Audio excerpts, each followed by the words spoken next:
Nacido en Brasil en 1921, conceptualizó e impulsó un nuevo tipo de vínculo pedagógico.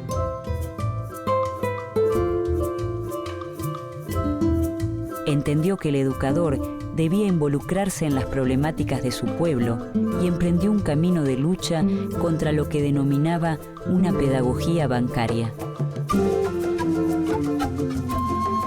Pedagogo, escritor, político y pensador, Paulo Freire concibió la educación como una acción política capaz de liberar a los oprimidos.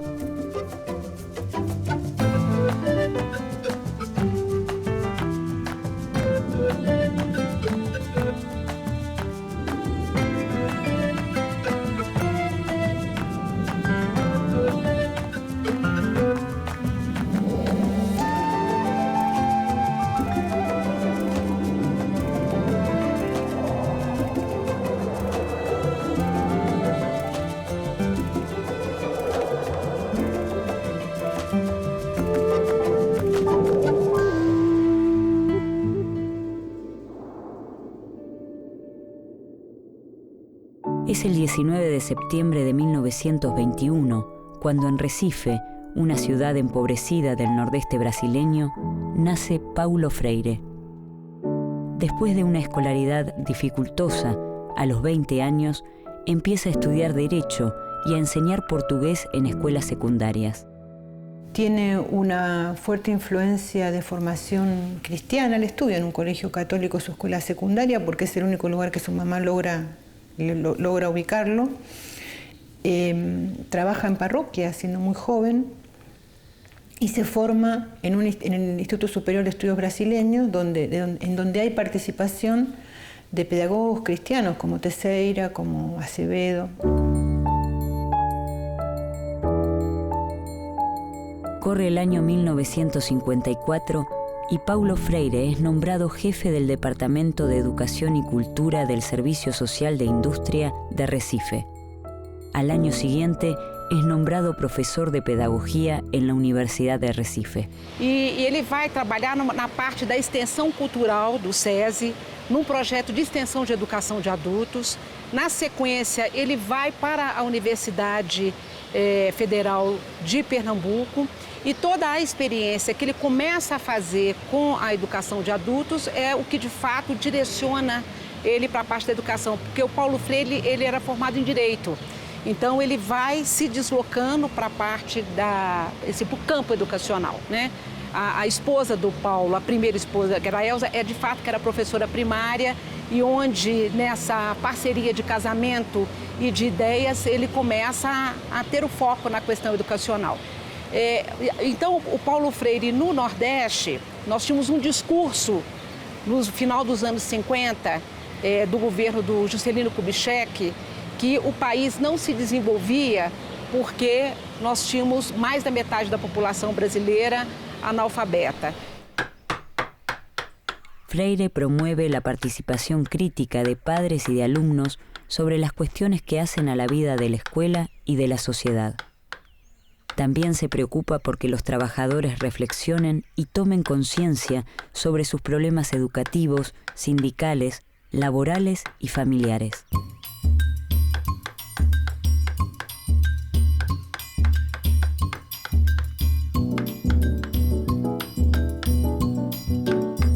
La Iglesia latinoamericana vive, a partir de la década de los 50, tiempos de fuerte militancia y compromiso con las luchas populares. En Brasil, comienza un movimiento de comunidades eclesiales de base que crece incesantemente en las décadas siguientes y frente al cual Freire asumirá un fuerte compromiso.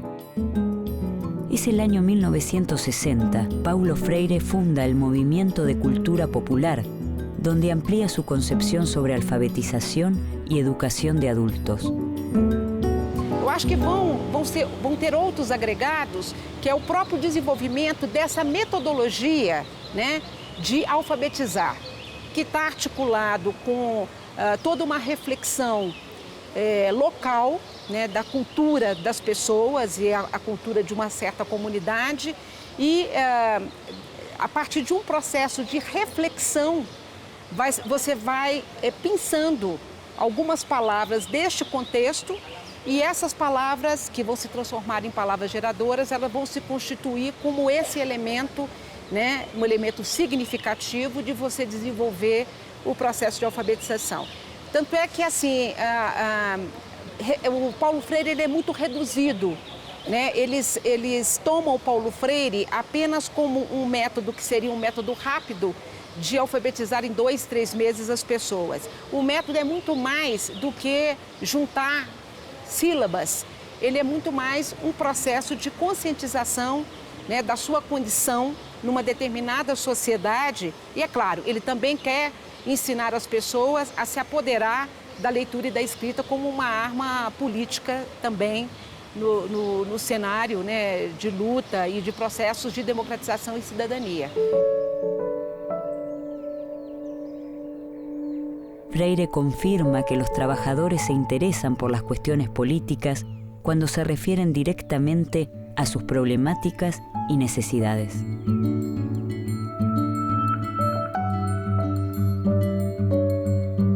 Para Paulo Freire es claro que no se trata de explicarle a las personas cómo es la estructura de clases de la sociedad o cuáles son las contradicciones principales y secundarias. Se trata de hacer una experiencia en la que el sujeto articule esa preocupación, esa experiencia existencial con esos problemas estructurales o con esa situación estructural. El método de alfabetización diseñado por Freire a partir de 1961 se basa en su propia experiencia en la ciudad de Anguicos, en el nordeste brasileño, donde 300 campesinos adultos son alfabetizados en solo 45 días. La obra de Freire surge en el nordeste de Brasil. A mediados de la década de los 60, la mitad de sus habitantes son analfabetos o viven en lo que Freire señala como la cultura del silencio.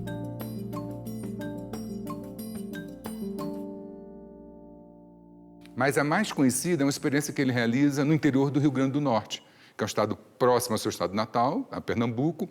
No interior ele vai fazer um trabalho de alfabetização junto a cortadores de cana, né? E é um trabalho onde ele vai ali testar alguns princípios daquilo que nós vamos conhecer posteriormente como a pedagogia do Paulo Freire, né? Quais seriam isso? Primeiro, que todos nós já conhecemos o mundo, né? Um pouco que o conhecimento do mundo precede o conhecimento da palavra escrita. Portanto, que essa ideia de que os sujeitos não conhecem nada é uma ideia que ele combate e combate muito fortemente. Então, essa experiência que ele realiza ali em Angicos, com cerca de 300 trabalhadores que têm a experiência, né, de cortar canas, e faz uma experiência de alfabetização desse coletivo num período que é considerado muito curto, né, que é um período em torno de 45 a 50 dias, quando essa experiência se realiza. Que o Joaquim se levantou um dia, durante o processo da busca, da pesquisa, e foi ao quadro negro, apanhou o giz e escreveu Nina. E quando acabou de escrever Nina, ele deu uma gargalhada nervosa que quase não terminava. E eu disse, Joaquim, que passa, que há contigo? E ele riu, olhou para mim e disse, puxa, Nina é o nome de minha mulher.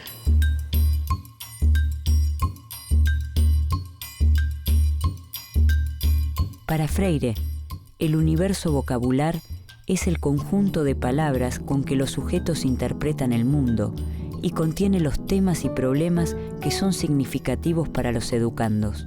Freire sostiene que el educador debe involucrarse en los procesos históricos de los sectores populares, observando cuáles son sus universos de vocabulario. Considera que en una estructura de dominación, el lenguaje y la experiencia están alienados.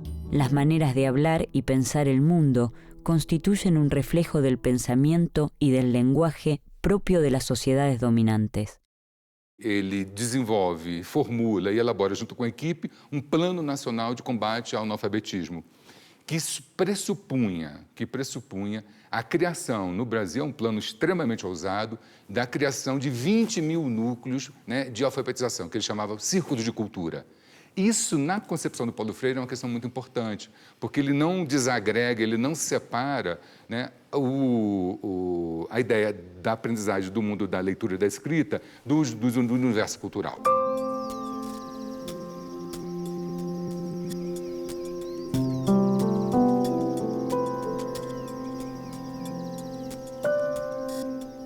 En 1963, Paulo Freire es nombrado director del Plan Nacional de Alfabetización, pero al año siguiente, un golpe militar pone fin a esta etapa.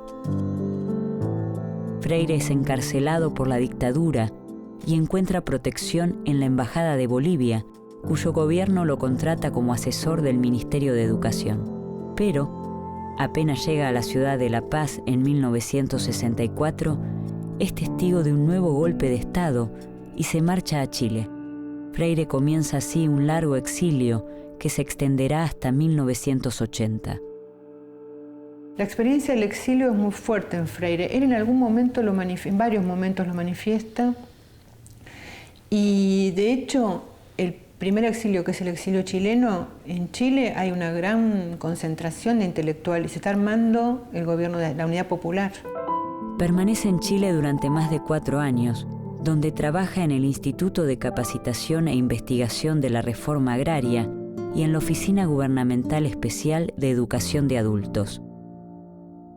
También la experiencia del exilio que continúa en Ginebra y lo vincula desde ahí con varias experiencias de los movimientos revolucionarios africanos, lo pone en contacto con un pensamiento muy potente. Uno de los más fuertes que a él lo impacta mucho es el de Amílcar Cabral, el dirigente de la Revolución Guinense, uno de los intelectuales más importantes. En 1967, Freire viaja a Estados Unidos como conferenciante de diversas universidades y trabaja como profesor invitado de la Universidad de Harvard.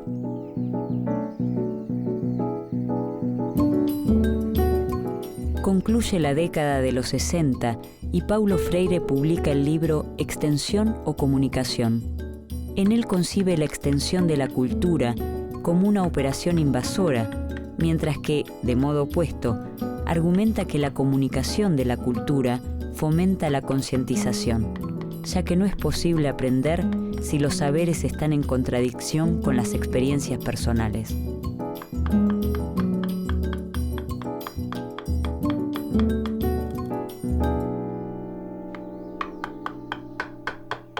Cuando Freire discute eso y escribe un texto que en Chile está discutiendo con el pensamiento hegemónico en ese momento y poniendo en tela de juicio no solamente un modelo abstracto educativo, sino una práctica político-pedagógica concreta. Paulo Freire afirma que el educador que no conoce el mundo del campesino no puede establecer un vínculo pedagógico con él, ni mucho menos tratar de cambiar su actitud. Enarbola su experiencia educativa en principios que fomentan la práctica de la libertad, prácticas que se alejan de un simple apoyo técnico y ponen el esfuerzo en intentar descifrarse a sí mismos y a los demás. Paralelamente diferente. Hola, buenos días. Hola, buen día, ¿cómo estás?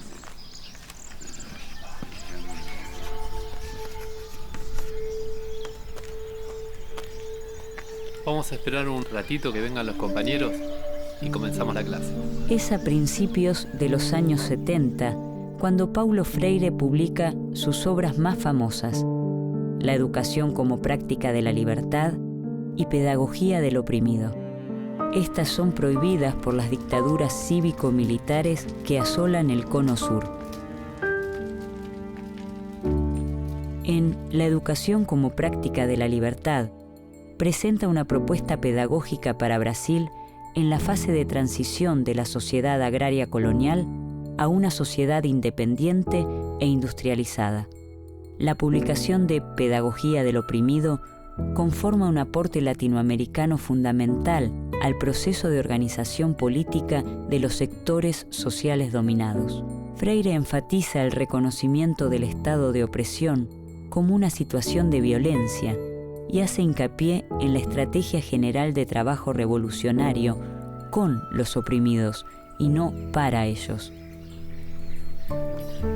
Pedagogía del oprimido, destaca el papel de la educación como una forma de política cultural e interpela a todos los trabajadores que se desempeñan en el ámbito de la educación y de la cultura. Freire resalta la relación entre diálogo y transformación. El diálogo indica un tipo de comunicación para construir la verdad, que nadie posee de manera absoluta y a la que nunca se arriba definitivamente. Expresa que existe una doble dimensión del diálogo, la acción y la reflexión, articuladas entre sí. Essa educação bancária, por Paulo Freire, ela está vinculada ao que ele chama de uma escola mais tradicional, que significa aquela que o professor sabe tudo e que o aluno não sabe nada, né? O aluno seria aquele depositário daqueles conhecimentos que seria transmitido por uma única pessoa que sabe tudo. Então, nesta relação, os alunos, né, seriam passivos e o professor ativo. Então, quer dizer, o que o Paulo Freire ele vai propor é que a gente se educa, né, ao mesmo tempo que é educado. Então, quer dizer, nesse sentido, o que faz a contraposição é que o professor ele tem que ter a capacidade de, conhecendo este universo cultural, histórico, linguístico dos alunos, ele poder organizar essas ideias e esses conhecimentos de uma forma sistematizada, ele aí criar todos os processos para que esse processo aí, no caso de alfabetização, ele se dê, ele aconteça. Leonor, ¿cuántas sílabas tiene Sembrado? 3 sílabas. Freire opone su propuesta conocida como educación dialógica a lo que llama educación bancaria. La educación dialógica busca establecer una relación igualitaria entre educador y educando, en la que ambas partes enseñan y aprenden, ya que nadie lo sabe todo y nadie lo ignora todo. Soraya, árboles. 3 sílabas. Bien. Néstor, cansancio. 3 sílabas tiene. Muy bien. Es el año 1970. Paulo Freire se traslada a Ginebra, Suiza, donde es convocado para asesorar en los programas de educación del Consejo Mundial de Iglesias. Entre los años 1975 y 1980, trabaja en Santo Tomé y Príncipe, Mozambique, Angola y Nicaragua, lugares donde se posiciona como un militante comprometido con la liberación de los pueblos oprimidos. En marzo de 1980, Freire emprende su regreso definitivo a Brasil. No retorno ao Brasil, ele vai também ocupar postos no magistério. Ele vai trabalhar em 2 universidades de São Paulo, a Universidade Estadual de Campinas e a PUC de São Paulo. Essa estadia na PUC ela merece um certo destaque, porque a PUC foi um dos polos, né, de resistência no campo universitário que acolheu muito dos perseguidos pelo regime militar. E ela abrigou muito daqueles que tinham passado pela experiência do exílio, e aí acho que ajuda a compreender um pouco a presença de Paulo Freire e a presença de vários intelectuais que vão trabalhar na PUC São Paulo e vão ajudar a organizar o campo da reflexão na educação com a criação, na verdade não a criação, mas com assim, a revigoração dos programas de pós-graduação no interior dessa universidade brasileira. El Partido de los Trabajadores gana las elecciones municipales en San Pablo en 1988 y Freire asume como secretario de Educación.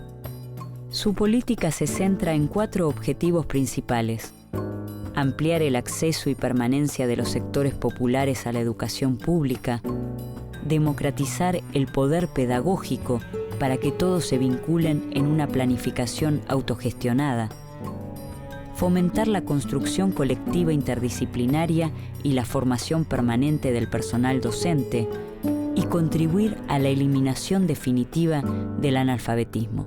Y el otro elemento que no quiero dejar de mencionar es la dificultad que tuvo Freire para esa gestión. Era Paulo Freire. Venía con un enorme prestigio internacional, con un enorme apoyo político. Él es uno de los fundadores del Partido de los Trabajadores, estamos hablando en 80. Llega con un enorme apoyo y tiene muchas dificultades para implementar transformaciones en el sistema escolar. Paulo Freire se encuentra en una situación paradójica. Crítico de la educación promovida por el Estado, es ahora funcionario público. Acepta el cargo convencido de que es una oportunidad para modificar problemas estructurales de la enseñanza, pero las presiones ejercidas desde la burguesía paulista, la oposición política y la prensa escrita lo llevan a renunciar a su cargo y continuar trabajando desde otros espacios. Entonces hay que ver ahí cómo funcionaron los diferentes actores, las familias, los partidos, los sindicatos, los diferentes componentes del frente, porque no es que gana el PT, gana un frente en las elecciones en San Pablo. Entonces me parece que toda esa complejidad, por lo menos para alertarnos de que no es fácil cambiar el sistema escolar. Si Paulo Freire no pudo, bueno, ¿cómo habría que hacerlo? Y en un momento él decide que lo mejor para que su equipo, que no es la gente, sino para que ese proyecto continúe, es que él se retire, ¿no? Entonces él dice, me voy para quedarme. Y de hecho queda el equipo que venía trabajando con él, desarrollando el proceso que se había iniciado.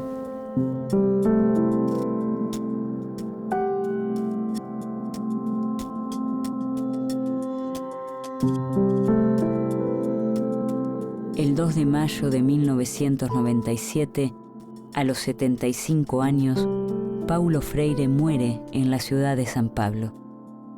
Su obra, traducida a diversos idiomas, se extiende a más de 27 libros propios y colectivos.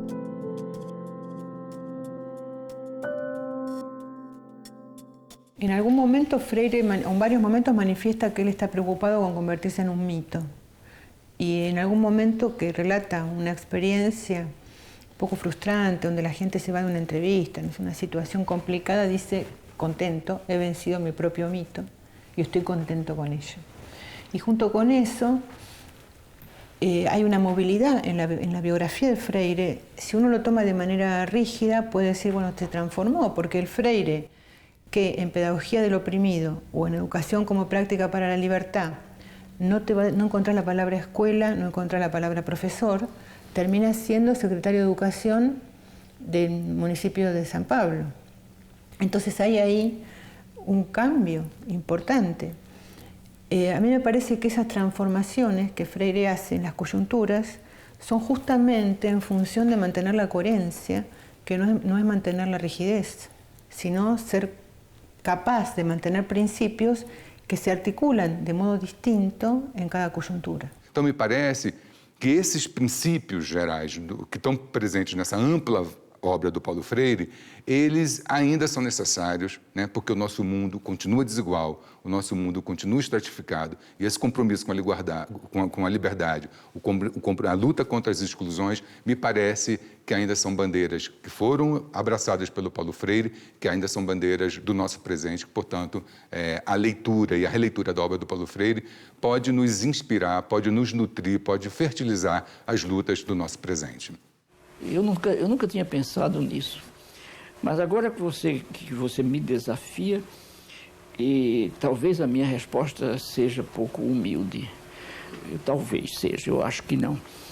Eu gostaria de ser lembrado como um sujeito que amou profundamente o mundo e as pessoas, os bichos, as árvores, as águas, a vida.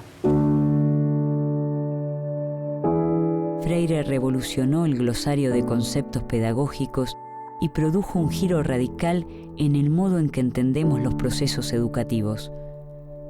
Una educación que es acción y reflexión en cada paso, en cada huella que él mismo llevó adelante en su práctica, en una lucha comprometida por la escuela pública popular, por la alfabetización, por la igualdad y la liberación de los sectores oprimidos. Paulo Freire sigue dialogando con nosotros a la hora de pensar y accionar sobre la educación y la identidad latinoamericana.